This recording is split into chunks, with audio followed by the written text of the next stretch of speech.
नमस्कार, क्राइम तक देख रहे हैं आप। मैं हूं आपके साथ दीपक सिंह, ये मेरी साथी वनिता वाजपेयी। आज बात करेंगे दिल्ली पुलिस की जो छीछालेदर हो रही है, जो उनकी कार्रवाई पर सवाल उठाए जा रहे हैं। पहले बात करते हैं अंजलि और निधि वाले मामले में। जिस तरीके से सामने आया कि अंजलि की जो स्कूटी मिली थी, उस स्कूटी पर कोई और सवार हो जाता है। पहले दिल्ली पुलिस कहती है कि 5 लोग थे, फिर पता लगता है कि कार में 4 लोग थे। फिर पता लगता है कि ड्राइवर पहले कोई और था, बाद में ड्राइवर भी बदल जाता है। और जो अपराधी थे, अपराधी जानबूझकर अपनी गाड़ी को ऐसी जगह पे घुमा रहे थे जहाँ पे ना कोई पुलिस चौकी है, ना ही कोई नाका है। भले ही दिल्ली हरियाणा बॉर्डर पर पुलिस चौकी या कहीं पुलिस थाना था, तो जानबूझ के अपराधी उस जगह अपनी कार को लेकर नहीं जाते हैं। ये तो हुई जो अंजलि केस में जिस तरीके से पुलिस पर कई सवाल जो खड़े किए जा रहे हैं, उसमें से ये सबसे बड़ी बात सामने आई। कुछ ऐसे ही मामला कुछ साल पहले या कहें निर्भया कांड से लगभग 10 महीने पहले फरवरी 2012 का एक मामला था, जहाँ पे एक लड़की के साथ पहले उसे किडनैप किया जाता है, उसे उसका रेप होता है, फिर उसकी हत्या कर दी जाती है। अब हत्या करने के बाद जब इन्वेस्टिगेशन के लिए जब पुलिस को बुलाया जाता है, तो बाकायदा पुलिस वालों की वाहवाही होती है। निचली अदालत, फिर हाई कोर्ट। जो आरोपी थे, जिन पुलिस वालों ने जिन आरोपियों को पकड़ा था, उन्हें सजाए मौत मिलती भी है, फांसी की सज़ा मुकर्रर होती है। और जितने भी अफसर थे जिन्होंने जांच किया था, उस जांच के लिए उन्हें रिवार्ड या कहें खूब वाहवाही पुलिस डिपार्टमेंट की तरफ से मिलता है। ये मामला जब तक हाई कोर्ट तक था। मामला आगे बढ़ता है, सुप्रीम कोर्ट में जब ये मामला जाता है, सुप्रीम कोर्ट लताड़ती है, पूछती है दिल्ली पुलिस के उन अफसरों से जिन्होंने जांच किया था, उनसे पूछती है कि आप कैसी आप जांच कर रहे हैं, ये आपने कैसे अपराधियों को पकड़ा, और आपने जो भी तर्क दिए, फांसी की सजा तो आपने दिलवा दी, लेकिन हम सुप्रीम कोर्ट की जो सुनवाई हुई थी, उन्होंने सारे अपराधियों को बरी कर दिया और दिल्ली पुलिस को जमकर फटकार लगाई। तो अब सवाल था कि जिन पुलिस वालों को ये रिवार्ड मिला जब तक ये केस चला, और सुप्रीम कोर्ट ने ये कहा कि आपकी इन्वेस्टिगेशन में बहुत ज़्यादा खामियां हैं, तो कुछ ऐसा ही अंजलि और निधि मामले में भी अब देखने को मिल रहा है। तो क्या पता कल को कोर्ट और ने डांटे या फटकारे। तो चलिए पहले जानते हैं वो मामला क्या था।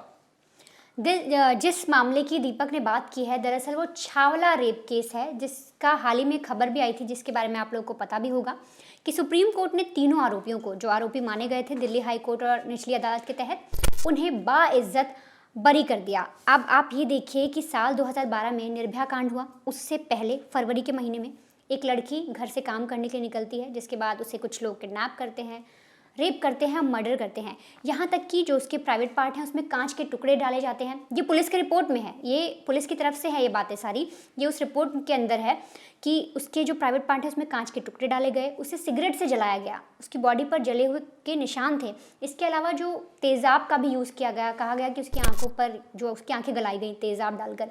कितना विभत्स था, कितना अमानवीय था।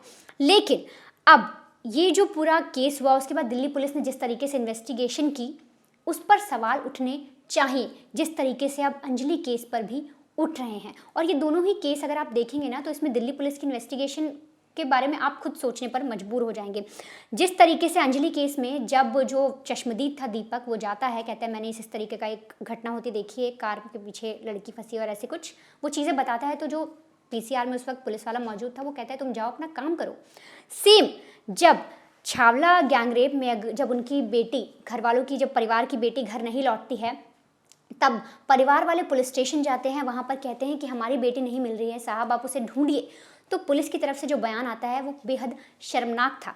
पुलिस वाले कहते हैं कि हमें माफ़ करिएगा, फ़िलहाल हमारी चौकी में यहाँ पर अभी तफ्तीश पर जाने के लिए कोई भी गाड़ी अवेलेबल नहीं है, कोई भी गाड़ी इस वक्त हमारे पास नहीं है। तो क्या ये परिवार वालों की जिम्मेदारी है कि वो दिल्ली पुलिस को गाड़ी मुहैया कराए कि हाँ ठीक है हम आपको गाड़ी देते हैं, चलिए आप हमारी गाड़ी से ही हमारी बच्ची को ढूंढिए। सोचिए उस वक्त उन माँ बाप पर क्या गुजरी होगी। ये दिल्ली पुलिस ने कितनी शर्मनाक बात कही। इसके बाद अगर हम बात करें, तो जब लड़की का शव हरियाणा के रेवाड़ी में बरामद किया गया, जब किसी का कॉल आया पुलिस को, उन्होंने बताया कि एक लड़की की लाश इस तरीके से पड़ी हुई है, पुलिस जब पहुंचती है वहाँ पर, तब पुलिस ने प्रॉपर एक अच्छे तरीके से उसका परीक्षण क्यों नहीं किया, कपड़ा हटाकर लाश को पूरा देखा क्यों नहीं कि क्या उसमें दिक्कत है, क्या चीज़ें रह गई, कुछ पुलिस ने वहाँ पर जांच नहीं की। इसके बाद जब ठीक है पुलिस ने इन्वेस्टिगेशन आगे बढ़ाई, रिपोर्ट वगैरह लिखी, तब पुलिस ने डीएनए सैंपल इकट्ठा किए। अब जब डीएनए सैंपल भी इकट्ठा कर लिए, तो उसमें सबसे अजीब बात आप कह सकते हैं कि 10 से 12 दिनों तक वो सारे डीएनए सैंपल जो पुलिस स्टेशन का एक मालखाना होते हैं, स्टोरेज रूम कहते हैं उसे, वहाँ पर रखे हैं। अब इतना बड़ा केस था, एक लड़की के साथ ना सिर्फ उसका मर्डर हुआ बल्कि रेप भी किया गया, किडनैपिंग भी है, कितनी सारी धाराएं लगेंगी इस पर, आप एक बार देखिए समझिए कितनी सारी धाराएं हैं। लेकिन फिर भी पुलिस ने एकदम नॉर्मल मामले की तरह से ट्रीट किया। जो सैंपल थे सारे वो उसमें पड़े रहे 10 से 12 दिन तक, बल्कि वो तो ऐसा होना चाहिए कि फ़ौरन तुरंत के तुरंत वो सारे जितने भी एविडेंस थे, जो भी उनके डीएनए सैंपल थे, उनकी जांच होनी चाहिए थी। अब पुलिस और आगे बढ़ती है तो क्रॉस एग्जामिनेशन की बारी आती है। अब पुलिस में निचली अदालत में जो ट्रायल दाखिल करती है उसमें 49 गवाह बनाती है, फिर धीरे धीरे वो 39 हो जाते हैं। अब कागज़ों पर 39 गवाह थे, लेकिन जब दिल्ली पुलिस ने इन्वेस्टिगेशन किया, जब दिल्ली पुलिस ने क्रॉस एग्जामिनेशन किया, तो मात्र 10 लोगों का किया। तो क्यों दिल्ली पुलिस ने उन सभी से बातचीत नहीं की, उन सभी से क्रॉस एग्जामिनेशन क्यों नहीं किए, ऐसे क्वेश्चंस क्यों नहीं किए कि उन्हें सच पता लग सके, उन्हें सच समझ आ सके। इसके अलावा अगर हम बात करें, जब लैब भी भेजा गया तो वो सारे सैंपल जितने भी पुलिस ने इन्वेस्टिगेट किए या जो भी सैंपल उन्होंने इकट्ठा किए, उनका कुछ खास निकल कर नहीं आया। और इसी बात पर जब दिल्ली पुलिस की इस तरीके की इन्वेस्टिगेशन रही, इसी बात पर सुप्रीम कोर्ट ने भी उन्हें फटकार लगाई। अब मैं आपको एक बता दूं कि सुप्रीम कोर्ट ने किस आधार पर दिल्ली पुलिस के इस पूरे इन्वेस्टिगेशन को खोखला करार दिया और उन तीनों आरोपियों को छोड़ दिया। अगर वो आरोपी नहीं है तो फिर आरोपी है कहाँ? अगर वो आरोपी नहीं तो दिल्ली पुलिस ने क्या कुछ और ट्राई किया? कोई और हो सकते हैं, ठीक है, वो जो 3 लड़के थे वो लोग आरोपी नहीं हैं, तो बाकी जो सच में कातिल हैं, जो रेपिस्ट हैं, वो आखिर हैं कहाँ? तो सुप्रीम कोर्ट में इस पे सबसे पहले दिल्ली पुलिस को यही कहा कि जो 10 से 12 दिन तक आपने जो डीएनए सैंपल रखे हैं उसमें तो मुझे डाउट है, यानी सुप्रीम कोर्ट का ऐसा कहना है कि हमें डाउट है कि इसमें तो कुछ फेरबदल भी हो सकती है, उनको फंसाने का काम भी हो सकता है, क्योंकि इस बात से कोई इनकार नहीं कर सकता कि अगर इतने दिन तक डीएनए सैंपल वहाँ रखे रह गए तो उसमें छेड़छाड़ हुई हो। इसके अलावा सुप्रीम कोर्ट का ये भी कहना था कि जो आपने गाड़ी की नंबर और प्लेट वगैरह थी उसकी आपने ढंग से पहचान नहीं कराई। जब जिस भी गवाह का आपको कॉल आया, जिसने भी आपसे बातचीत की, पहला गवाह भी आपको नहीं पता। ये सुप्रीम कोर्ट का कहना है दिल्ली पुलिस के लिए कि आपको पहला गवाह भी नहीं पता जिसने आपको कॉल किया या जिसने सबसे पहले उस वारदात को होते देखा या उस लड़की को होते देखा। आपने उस गाड़ी का पता अब तक नहीं लगाया। फिर पुलिस का कहना है कि जब लड़की की बॉडी आपको मिली तो वो 3 दिन तक वहीं पड़ी थी। अब पुलिस ने प्रूफ के तौर पर एक बाल का सैंपल दिया था, लेकिन सुप्रीम कोर्ट ने उसे नकार दिया कि 3 दिन तक अगर बॉडी इस अवस्था में पड़ी थी, इसी तरीके से पड़ी थी, तो उसमें हम पुष्टि नहीं कर सकते उस बात की, आप लोग भी, और जो सैंपल आया उसके तहत भी इस बात की पुष्टि नहीं हो सकती। तो ये भी एक तरीके से खोखला दावा करार दिया गया जो भी दिल्ली पुलिस की इन्वेस्टिगेशन थी। अब इसमें और भी बहुत सारी ऐसी बातें हैं कि पुलिस का सुप्रीम कोर्ट का ये भी कहना है पुलिस को लेके कि जिन जिन लोगों ने आपको ये सारी चीज़ें बताई हैं, क्या उनको ऐसी कोई स्मेल आई? क्योंकि जिस इलाके में अगर एक किसी लड़की की लाश है, किसी लड़की की लाश है, किसी की भी लाश पड़ी है, कई दिन से पड़ी है और इस तरीके से पड़ी है, उसके साथ विभत्सता की गई है, तो वो सड़ेगी, गलेगी, तो क्या उसमें से स्मेल नहीं आई? तो सुप्रीम कोर्ट ने पुलिस की इन्वेस्टिगेशन भी बहुत सारे सवाल उठा दिए। ये सारे सवाल उन्हीं के अंतर्गत आते हैं जो मैंने अभी आपको बताया। अब जिस तरीके से वनिता ने बताया कि सुप्रीम कोर्ट ने एक के बाद एक जिस तरीके से उन्होंने हर एक जो खामियां थी दिल्ली पुलिस की जो कार्रवाई पर सवाल उठाए। अब याद रखिए ये जो इन्वेस्टिगेशन थी, पहले निचली अदालत, फिर दिल्ली की हाई कोर्ट ने, सब ने ये कहा कि जिस तरीके से जो जांच हुआ है बहुत बढ़िया जांच है, आप फांसी की सज़ा आरोपी को मिल गई, बाकायदा शाबाशी भी मिली। अब हुआ ये कि क्योंकि दिल्ली पुलिस और सुप्रीम कोर्ट में जाती है, मामला बदल जाता है और फटकार लगती है। लेकिन जो हमारा सवाल है दिल्ली पुलिस से, दिल्ली पुलिस अच्छा खासा जो रकम है, मोटी रकम कानून की एडवाइस देने या कहें जो लॉ के रिगार्डिंग, क्योंकि देखिए पुलिस वाले जांच करते हैं वो कौन सी धारा पे आरोपी को सजा दिलवाएंगे, वो कौन कौन सी धाराएं लगानी चाहिए, एक जो कहते हैं लॉ एडवाइस का या कानून का एडवाइस देने वाले एडवाइज़र रखते हैं जिनके लिए मोटी फीस दी जाती है। अब क्या जब सुप्रीम कोर्ट में जब मामला गया, जब ये कार्रवाई चल रही थी, तो वो जो कानून के सलाहकार थे उन्होंने क्या दिल्ली पुलिस को कोई एडवाइस नहीं दिया ढंग से?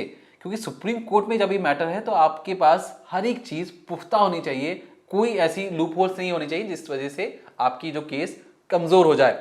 तो दिल्ली पुलिस पे एक और सवाल निशान कि इतनी मोटी फीस जो रखने वाली, जो पहले कह रही थी कि हमारे पास तो गाड़ी नहीं है, परिवार वालों से अगर परिवार वालों को कह रहे थे कि हम अपनी गाड़ी से अपनी बेटी को ढूंढने जाएं, तो वही दिल्ली पुलिस एक कानून के सलाहकारों पर इतनी मोटी फीस जो खर्च करती है, क्या वो भी ढंग से सलाह नहीं दे पाए? दूसरा ये कि देखिए पहले हुआ किडनैपिंग, फिर रेप, फिर उसकी हत्या हो जाती है।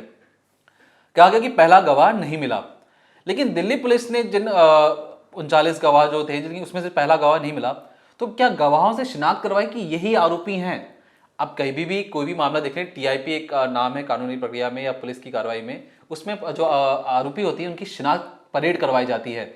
गवाहों को बुलाया जाता है, उनसे पूछा जाता है क्या ये आरोपी हैं, क्या ये आरोपी हैं, क्या ये आरोपी हैं। गवाह जिन जिन का नाम बोलता है उन्हें मान लिया जाता है कि ये आरोपी हैं, क्योंकि उन्होंने होती हुई चीजें देखी हैं। तो बाकायदा शिनाख्त की परेड करवाई ही नहीं गई और सिर्फ ये मान लिया गया कि ये आरोपी हैं। और दूसरी जो चीज है कि दिल्ली पुलिस में जो छीछा लेदर की बात जो सामने आ रही है, उसमें जो जिला अधिकारी, जो जांच अधिकारी हैं, थाना इंचार्ज हैं और एसीपी, क्योंकि जब इन्होंने शुरुआत में कार्रवाई की सबको लगा कि मामला बस सुलझता जा रहा है, एक के बाद एक चीज़ें आती जा रही हैं सामने, और फांसी की सजा मिलते ही डिपार्टमेंट ने इनको खूब शाबाशी दी और कुल मिलाकर इनको रिवार्ड भी दिया। अब जब सुप्रीम कोर्ट ने उनके सारे लूप होल्स गिना दिए कि जो भाई आप जो जांच कर रहे थे ना, उसमें निचली अदालत ने कुछ भी बोला हो, हाईकोर्ट ने कुछ भी बोला हो, हम तर्क देते हैं कि आपके पास आपकी जांच गलत है और सही तरीके से की गई नहीं है। तो जो सवाल उठता है कि दिल्ली पुलिस ने इतनी जल्दबाजी में अपने अफसरों को वाहवाही करने के चक्कर में शाबाशी दे दी, रिवार्ड दे दिया, क्या वो रिवार्ड वापस लेंगे? रिवार्ड वापस लेने से और दिल्ली पुलिस की जांच, क्या अगर कोई अपना सिर्फ जांच कर रहा है और उस जांच से किसी को फांसी की सजा दिलवा देता है तो दिल्ली पुलिस ने जल्दबाजी तो नहीं की? और जो चौथा सवाल जो सबसे अहम है कि जो कानून के सलाहकार थे दिल्ली पुलिस के, जिन्होंने सुप्रीम कोर्ट में जाने में मदद की कि ये धारा लगाइए तो इनको सजा मिल सकती है, क्या उन सलाहकारों को ब्लैकलिस्ट नहीं कर देना चाहिए? ब्लैकलिस्ट से कहने का मतलब कि मान लीजिए कि उन सलाहकारों को आप ये कह सकते हैं कि हम आपको फीस नहीं देंगे, हम कोई और दूसरा हायर कर सकते हैं, क्योंकि आपने इतनी खामियां कर निकलवा दी कि सुप्रीम कोर्ट आज पूरी दुनिया में कहें तो दिल्ली पुलिस की छीछा लेदर हो चुकी है, क्योंकि सुप्रीम कोर्ट ने पूरी बखिया उधेड़ दी है।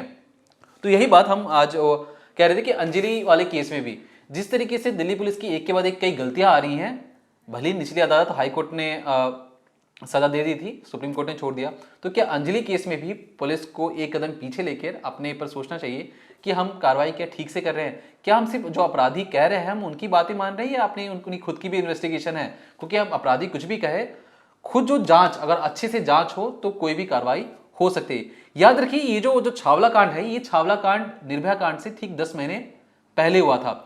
निर्भया कांड दिसंबर का मामला था और ये जो छावला कांड है ये फरवरी का है।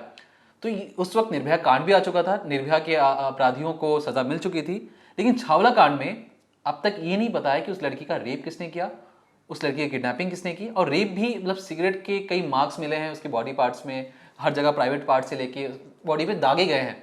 तो ये कहीं ना कहीं दिखाता है कि कितनी क्रूरता थी और रेपिस्ट के दिमाग में उस वक्त क्या चल रहा था।